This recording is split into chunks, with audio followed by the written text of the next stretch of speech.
Hello everyone, again welcome back to my mini vlog.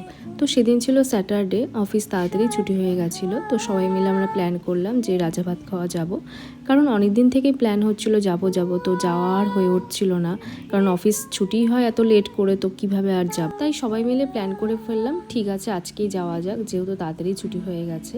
আর আমার একটা customer visit ছিল, তো পাশেই জগন্নাথ মন্দিরে পুজো হচ্ছিল, ওখানে প্রত্যেক বছরই হয়।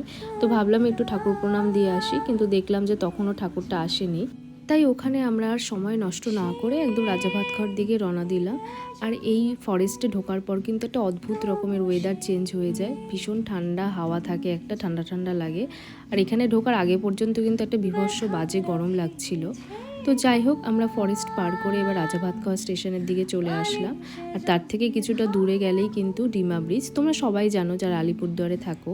তো সেদিন ওয়েদারটা খুবই সুন্দর করেছিল, তো ওখানে সবসময় গেলে ওয়েদারটা দেখতে বেশ ভালোই লাগে। কিন্তু আমাদের ব্যাড লাক, সেদিন ওয়েদারটা এত সুন্দর করেছিল। আর পরে আমি শুনেছি, আমার আরেকটা ফ্রেন্ডও গেছিলো, তো ওর ভিডিওতে দেখেছিলাম, এত সুন্দর লাগছিল, কিন্তু আমাদের যেতে এতটাই লেট হয়ে গেছে, তো তখন প্রায় অন্ধকার হয়ে এসেছিলো। তো যাই হোক, ওখানে অনেকক্ষণ দাঁড়িয়ে আমরা কিছুক্ষণ গল্প করলাম। তো যার জন্য মেইনলি আসা রাজা ভাত খাওয়ায়, এই দোকানের মোমো খাওয়া। তো স্পেশাল মোমো এখানকার ভীষণই ভালো লাগে, কিন্তু সেদিন এত এক্সপেকটেশন নিয়ে গেছিলাম, তো মোমোটা খুব একটা আমার কিন্তু সেদিন ভালো লাগেনি। তো যাই হোক, তারপর আমাদের মনে হলো যে একটু চাউমিন খাই। আমি, আমার একটা কলিগ ফ্রেন্ড ছিল ফিরোজ, আমি আর ও দুজন শেয়ার করে চাউমিন খেয়েছি। তারপর আমরা এই রোস্ট চিকেনটা অর্ডার দিয়েছিলাম, এটা তো ভীষণই ভালো খেতে। তো আরও দুজন আমার ফ্রেন্ড গেছিলো, আমাদের এই অফিসের কলিগ, কিন্তু ওরা ভিডিওতে আসবে না, তাই ওদেরকে আর নিই আমি। তো এইভাবে আমাদের কিন্তু বিকেলটা বেশ ভালোই কাটলো। তো আজকের মতো টাটা।